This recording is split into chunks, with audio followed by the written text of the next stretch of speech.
Happy New Year, almost. New Year's Eve is just around the corner. And today on Dog Podcast Network Live, Claire and I are going to tell you what is in store in 2023. Oh, Hello, wow. Claire. That's a big promise there, Jim. I mean, like in the global sense, what is in Everything. store in 20 and in people's individual lives and Everything. wow. We're going to do horoscopes. grab a bottle of champagne because we're going to have I'll not get what we're my gonna do. crystal ball out and do individual predictions. That would be amazing. I feel we would explode our listenership by doing that and promising that. But there's so much stuff out there, actually, if you know, like on YouTube. So I think I once looked at that, and now YouTube, because it is very smart, is sending me all sorts of like videos that I can watch about, my Scorpio for 2023. Oh, really? It's pretty funny. Yeah. I've never thought to look on YouTube for astrology, but maybe I'll be looking afterwards. You can find all sorts of things on YouTube. Yeah. So, I mean, what we have got for you, which isn't quite as exciting as what's happening in the whole world for 2023, is what's happening this week on the Dog Podcast Network. This week, which is a little reflective of the past 52 weeks, though, at least when it comes to Dog Edition. That's true. I mean, we can tell the future in the past or something. We can tell you what history is a barometer for the future. So on Dog Edition this week, we have the year in review the year in review. This is a good one to dive into if you've only just discovered us, because what this does is take you through a little walkthrough of some of the best bits of the last year and helpfully points you in the direction of episodes that you might have missed, and you might discover stuff that you want to listen to. So it's a good one to catch up if you've only recently discovered us, or perhaps are new to us tonight and found us on the internet. You never know. Found us on the internet. What is this Dog Edition thing? It is our flagship show at Dog Podcast Network. It is a magazine show that we feature dog adjacent stories that are told really well, and we have a team of producers and storytellers and journalists all over the world that make it the show. Exactly. And we've if you've only just discovered this, I just tell you that the two people who host it are amazing, absolutely amazing. I mean, if you've only just discovered us, I'll just tell you that. So just top tip. You'll have to tune in to find out who they are. Actually, one of the many great things that happened to Dog Edition this year is that you joined us, Claire. And it is great to have you on board, and we get wonderful feedback about that Hawaiian guy. Although the guy who lives in Hawaii, he's amazing, and the Brit. I think that we're really happy to have our little team, and we have fun here. And I hope if you haven't heard Dog Edition, you will. And again, that episode that kind of is a wrap up of some of the things that we talked about this year is a good way to get started. So check that out, and you can find that on a dedicated website URL called dogedition.com. And you can see all of our back episodes as well. Now, but that's not the only show DPN does. Yeah, talking of that guy who lives in Hawaii, he's done a great podcast. He does another one on his own, which is called The Long Leash. It's a chap called James Jacobson, and he is doing an episode this week about force-free training with Shannon Riley Coyner. Now, I think this is quite relevant because a lot of people come out of the pandemic with puppies who weren't terribly well socialized or trained, and a lot of that is not the owner's fault. It's because there weren't the classes, and then suddenly when there were the classes, they were massively oversubscribed. So if you're thinking of training your pup in the new year, and it's perhaps one of your New Year's resolutions, this is a good way to find out a little bit more. And what I like is that Shannon also gives you some guidance on what to look for in a trainer if you're looking for a dog trainer.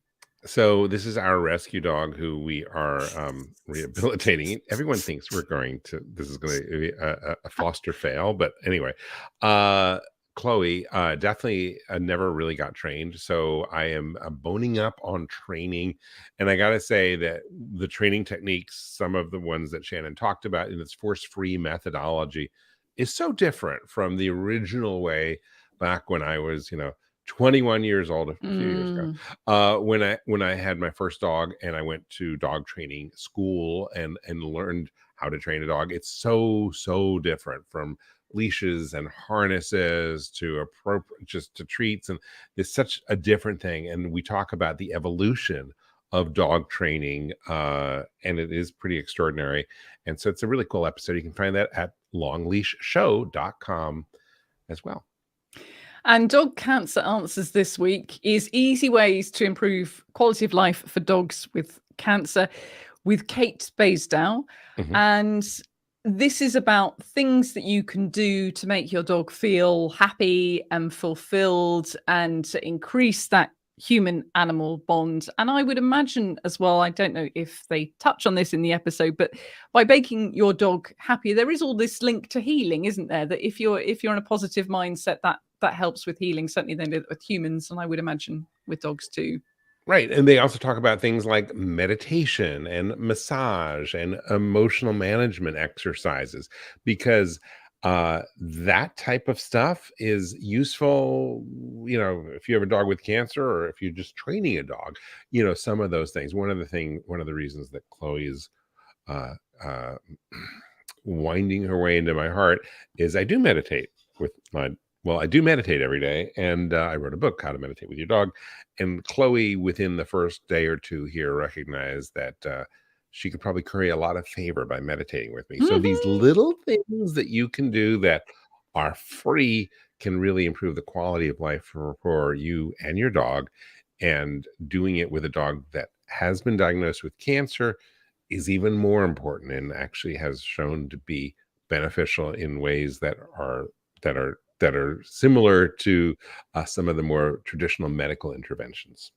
Do you know I live opposite a dog masseuse? Do you really? Yes, I really do. And has your dog Maple had a opportunity to avail? Not yet, of the services? but as I've mentioned before, we are doing a Canicross race Mhm. in March, and I've been researching Canicross for a program which we're going to be doing in the future as well. And when I was researching that, someone was saying to me, "Well, you should give your dog a massage after a race." And I thought, Right. well, probably I should book her in with my neighbour for a massage after the race. And then I thought, but then if I book her in, really, I've got to book myself in for a massage as well, because otherwise, this is really not very balanced. It's like a couples massage. That would be genius. Can you get a couples dog massage lying where it's like not you and your this. husband, but you and your dog? She's Money, missing. money. She's missing a trick. I'm going to suggest this Yeah. to her. Yeah, Yeah. but definitely, because Yeah. that's you got a winning combination there. Lie down next to your dog.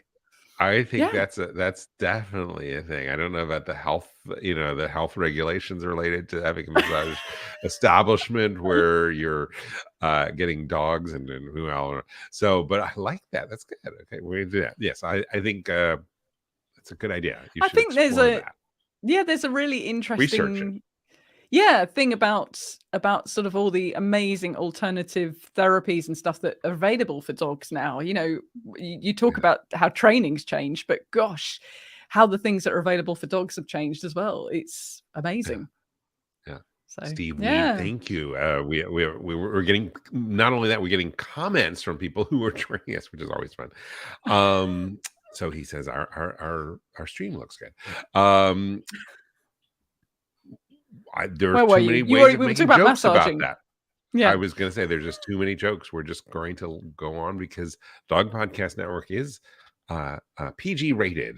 So we do everything so that you can listen to the shows with your kids. And I know that people are traveling. Certainly they did during Christmas if they weren't stuck in America and in many places where you had bad weather. Yeah. But this is the type of stuff that you can listen to with your family and know and feel confident that this is family friendly, which is important to you, Claire.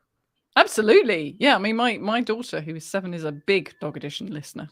She really is. Like, I don't force her to listen. She actually loves it.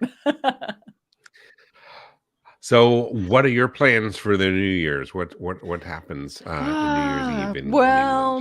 Well, we had a really disappointing New Year last year. One of those New Years we just didn't get around to organizing anything, and COVID was kind of still lingering. And so this year we have a couple of friends coming over, and we're doing a Mexican themed New Year's Eve. And I'm really looking forward to it because it's been too long since we had people over and we cooked and we, talked and we listened to music, and so it's going to be good. Nice. And you? It's going to be a quiet, intimate evening with some delicious food and uh, champagne and maybe a little Hmm. caviar.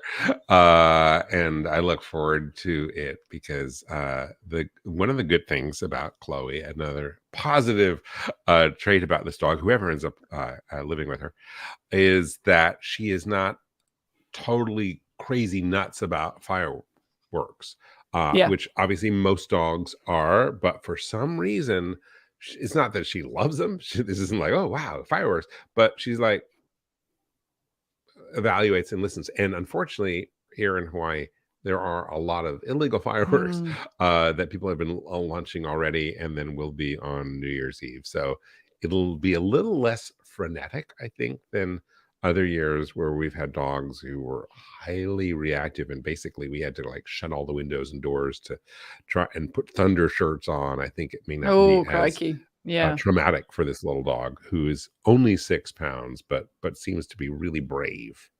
She's So been through a tell me, lot. how many weeks is it that you've had Chloe? Because I'm losing track now. I think I think it's going on around 6 weeks that we've had her. Yeah. Yeah. Just just keeping note.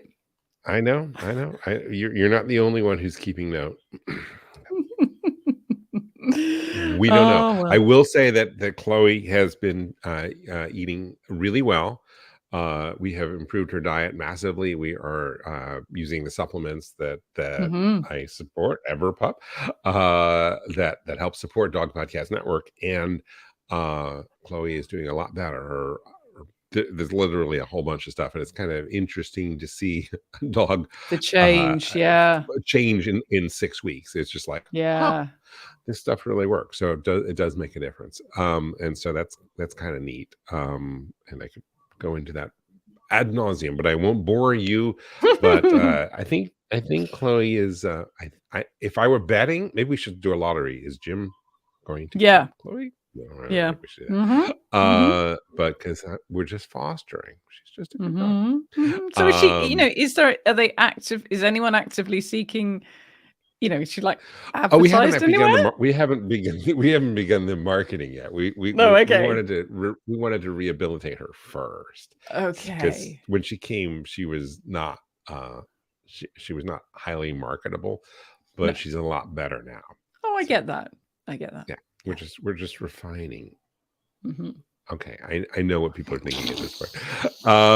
Okay, I'm, so I'm thinking that's how shocked people will be when they tune in 1 week and you go, "Oh, Chloe's gone."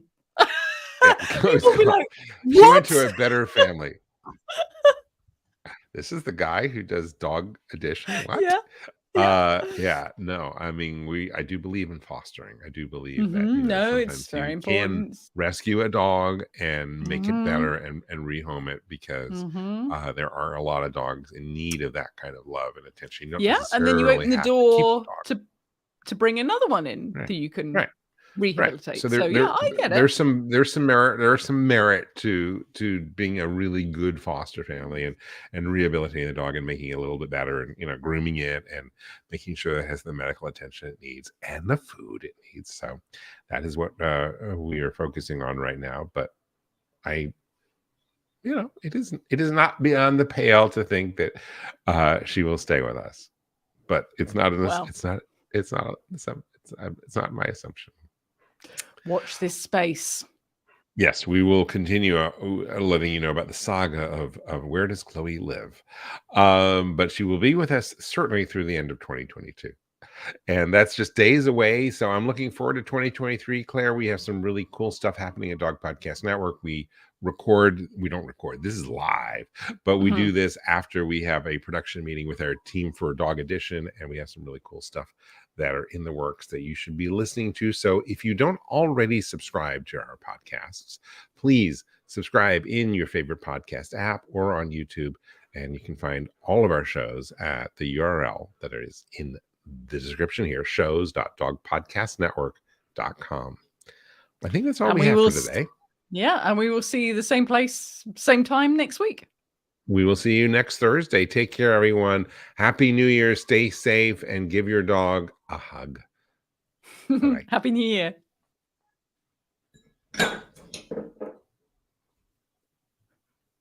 I dropped water. Sorry.